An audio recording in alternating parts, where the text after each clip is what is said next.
Sur l'aérodrome Les Mureaux-Verneuil, la fête de l'air 2015 a cette année encore séduit bien des participants et dynamisé une région toujours plus ambitieuse. Sophie Primas, en sa qualité de sénatrice, revient sur cet événement et nous éclaire sur la situation géographique de ce lieu historique. Dans ce territoire que nous sommes en train de rebâtir, puisque nous sommes en train de créer un grand territoire de 400 000 habitants qui va de Rosny-sur-Seine à Conflans-Sainte-Honorine, aux Mureaux, c'est un peu la terre du milieu. Et dans cette terre du milieu, eh bien, nous retrouvons cet aérodrome qui fait partie à la fois de son histoire, mais qui ancre aussi notre territoire dans l'avenir, puisque nous avons Airbus à côté, donc l'espace. Et pour nous, c'est symbolique finalement d'un territoire qui connaît ses valeurs et qui en même temps a une très belle histoire à écrire dans le futur. Donc faire connaître cet aérodrome à tous les habitants, faire venir la patrouille, faire venir les enfants, eh bien c'est inscrire les habitants d'aujourd'hui dans le passé et dans le futur. Passé, présent, future situation. François Garret, le maire des Mureaux, nous communique également cet optimisme qui caractérise notre belle région. C'est assez simple. Déjà, on est dans un lieu à 40 km à l'ouest de Paris, entre la Normandie, donc Rouen et Paris. On a la chance d'avoir la Seine, donc il faut savoir l'utiliser. On a la chance d'avoir le Vexin, donc un grand parc. La chance aussi d'avoir une rive qui est proche de tout ce qui est de Saint-Germain-en-Laye. Donc quand on sait qu'on a tous ces éléments-là, je pense qu'aujourd'hui, au niveau du tourisme, il y a des possibilités fortes. La seule chose qu'il y ait, c'est que nous ne nous sommes jamais organisés sur ce sujet.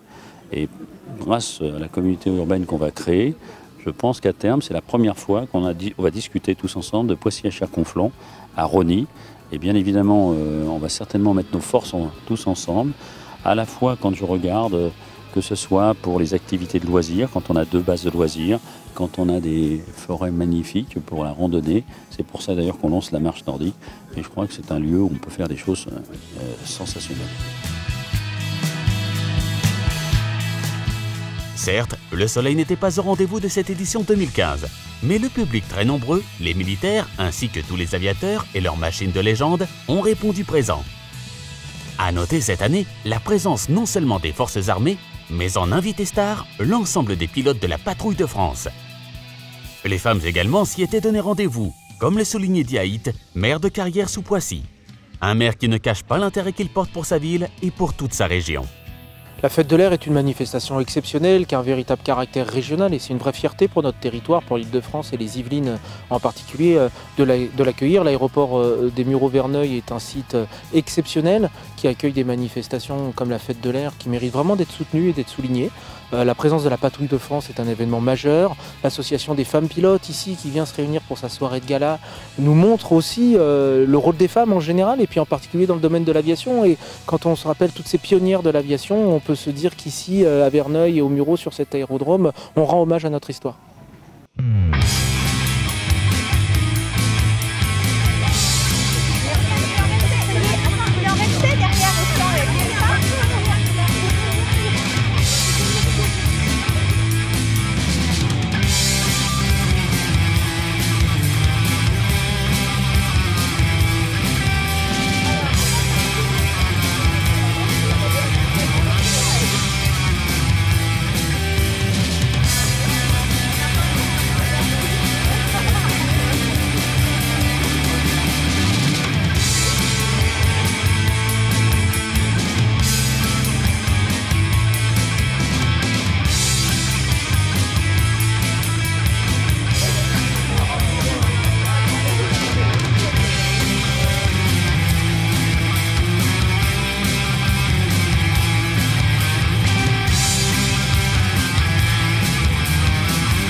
l'association il est national. On se déplace chaque année dans une ville différente pour faire la promotion et montrer la place que les femmes ont dans l'aéronautique.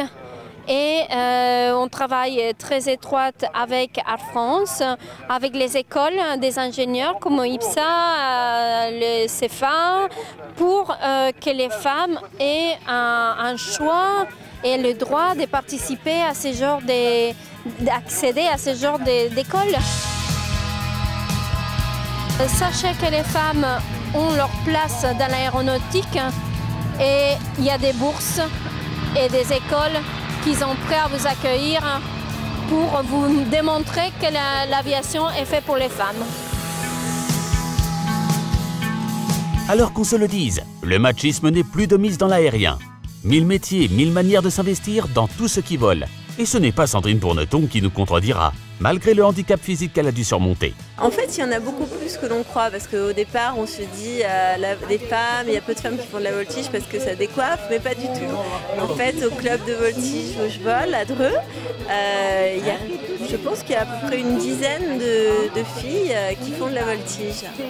En fait, c'est pas un sport réservé aux garçons, au contraire, parce que les femmes, on supporte beaucoup plus les facteurs de charge et en général, on est moins malade que les garçons.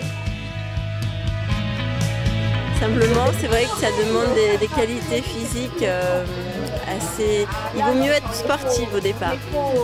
Une bonne voltigeuse sera quelqu'un qui est sportif, qui a une bonne hygiène de vie, qui a l'habitude des entraînements, parce que la voltige est assez physique. Il faut pouvoir résister aux facteurs de charge, il faut pouvoir travailler donc sa force, la résistance, l'explosivité. Et ça, c'est un travail que l'on effectue en salle de sport avec un coach.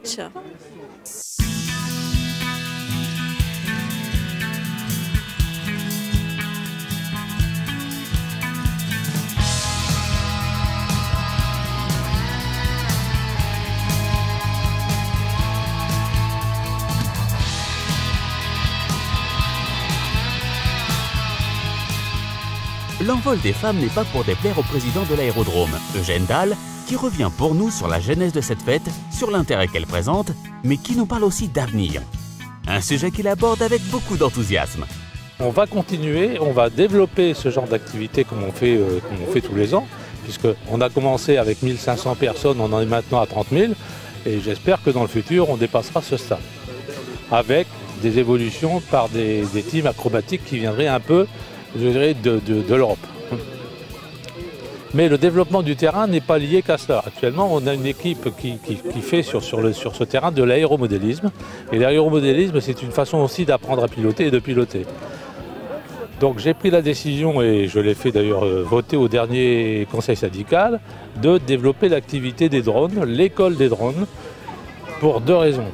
La première, c'est que c'est un avenir certain en ce qui concerne l'application de toutes les applications liées à cette activité. Et la deuxième, c'est qu'aujourd'hui, on se rend compte qu'il faut quand même former les gens. Cette école, elle va démarrer.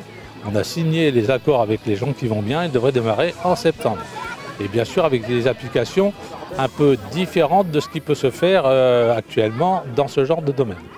À terme, bien évidemment, va se dérouler en liaison avec cette école de drones, pourquoi pas aussi une participation à la production des drones.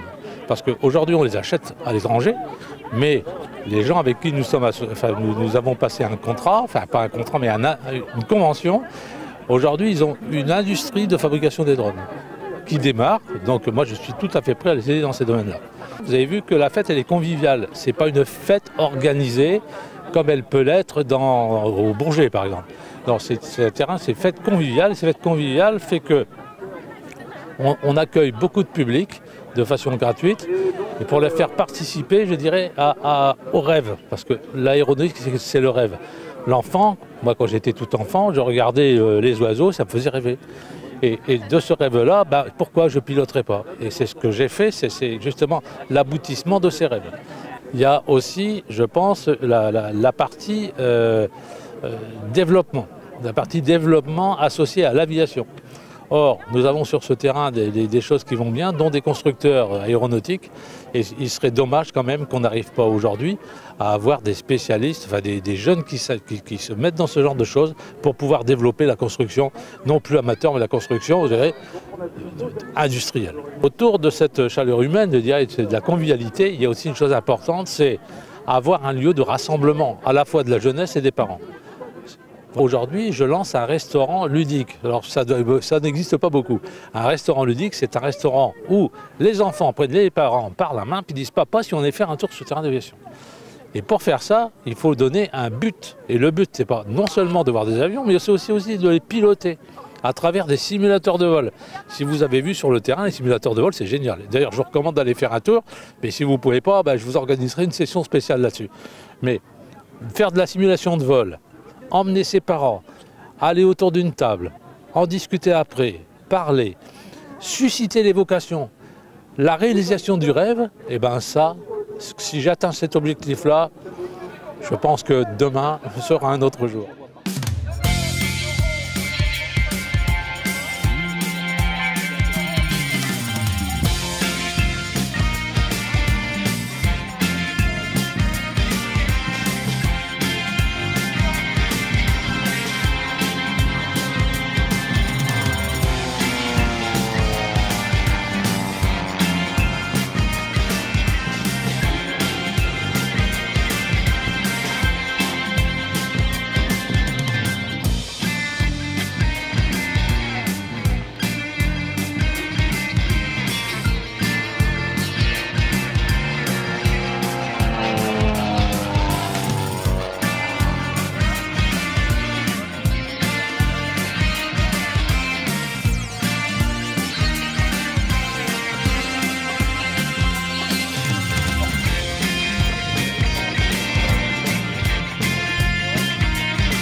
Vrille, looping, tonneau, montée vertigineuse. Il aura fallu plus que quelques averses pour clouer au sol des aviateurs venus en cette journée montrer les qualités exceptionnelles de leur drôle de machine. Pour certains, ce fut comme un baptême et la découverte d'un monde encore méconnu. On ne connaissait pas avant, on habitait à Verneuil, donc c'était l'occasion de venir, parce qu'on est juste à côté quand même. Et puis, on espérait bien avoir des démonstrations en vol, effectivement, parce que ça, ils n'ont jamais vu encore, donc voilà. En fait, on habitait un petit peu sur les hauteurs de Verneuil, donc on les a vus passer hier, c'était effectivement très tentant, c'était clairement motivant pour venir aujourd'hui, oui.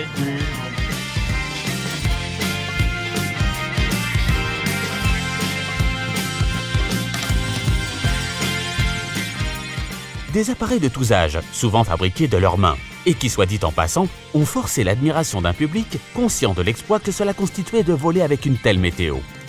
Une complexité de pilotage qui n'a pas échappé aux plus jeunes visiteurs et visiteuses. Enfin, à mon avis, quand ils étaient dedans, ça devait être compliqué parce qu'il y avait beaucoup de trucs à gérer.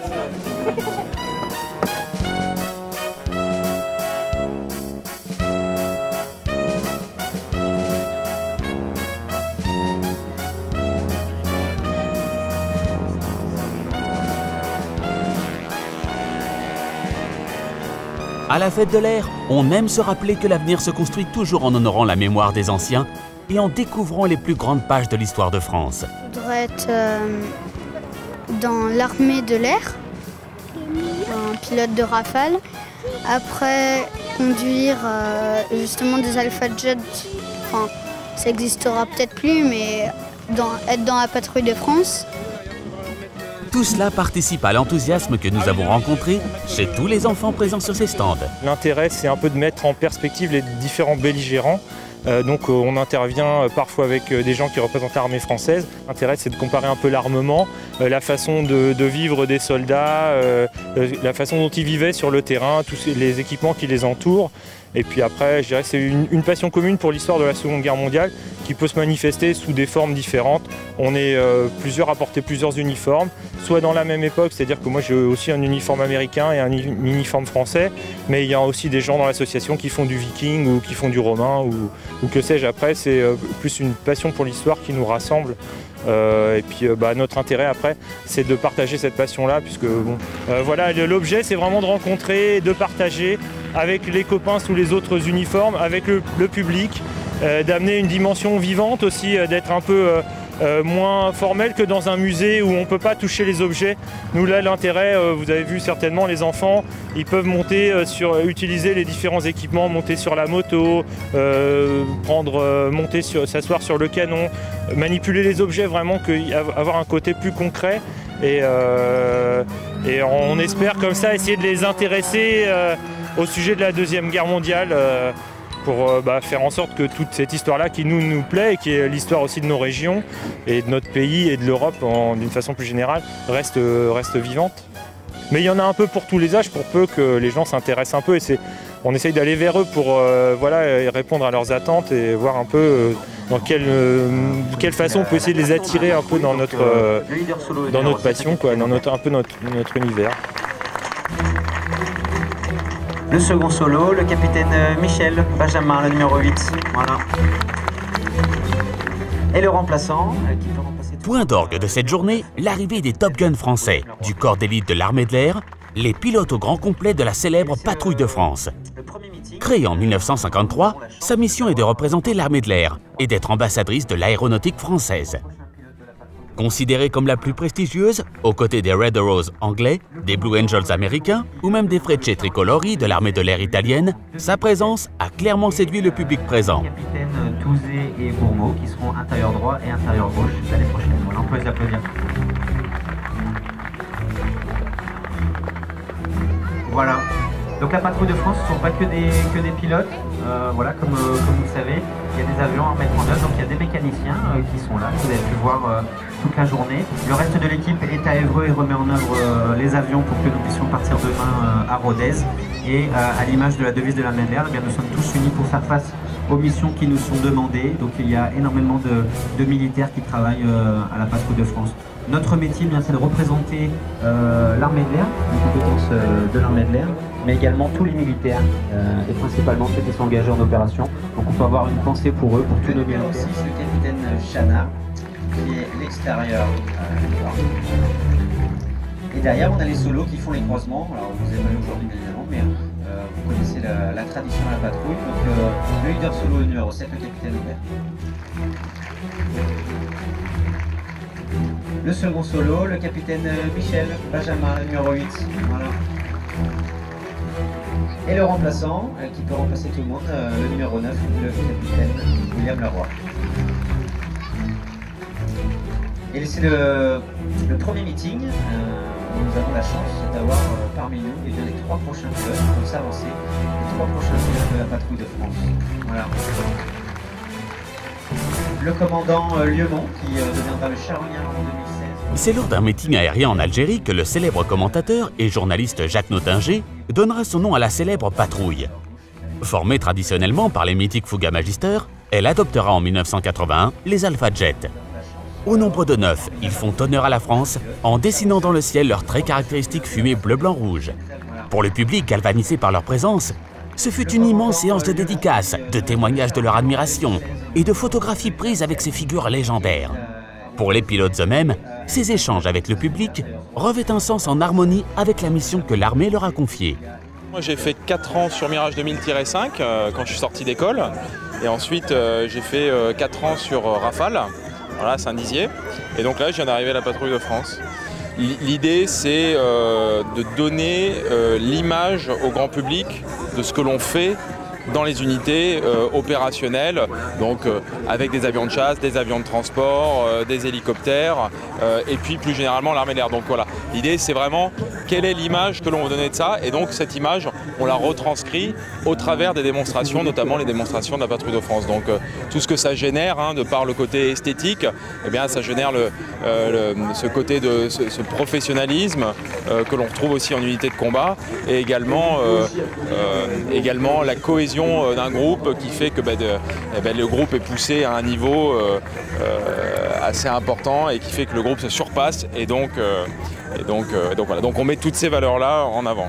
Ils voulaient nous montrer tous les pilotes de la Patrouille de France, et on a eu droit à toutes leurs signatures. Ouais.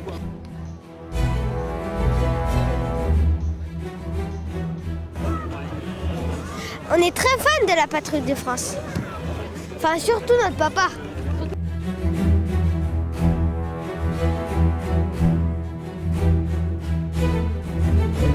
Il y a eu lieu il y a 100 ans. Au niveau du quart podium, on a vu que vous étiez nombreux quand même, parce que le terrain il fait 2 km de long, il y avait du monde avec des parapluies, c'est vrai. Il y avait pas mal de monde. Je vous remercie d'avoir été courageux de venir voir ce meeting. On n'a pas vu la Patrouille de France. J'ai envie d'être pilote, et parce que on fait des loopings, et après on fait le 14 juillet. C'est quand même toujours génial de voir des avions bouger, des avions voler, et c'est ce pourquoi nous on fait notre métier aussi. C'est parce qu'on a eu la passion à un moment des avions, alors des vieux avions, des jeunes avions, des avions modernes, des avions de chasse, quoi que ce soit. De toute façon, tout ce qui vole, ça fait rêver, ça a fait rêver, ça continuera de faire rêver, j'espère. Et donc un meeting sur une plateforme avec une piste en herbe, ça fait aussi rêver, parce que c'est les débuts de l'aéronautique qui ont commencé comme ça sur des petites plateformes, donc ça fait toujours plaisir en tout cas.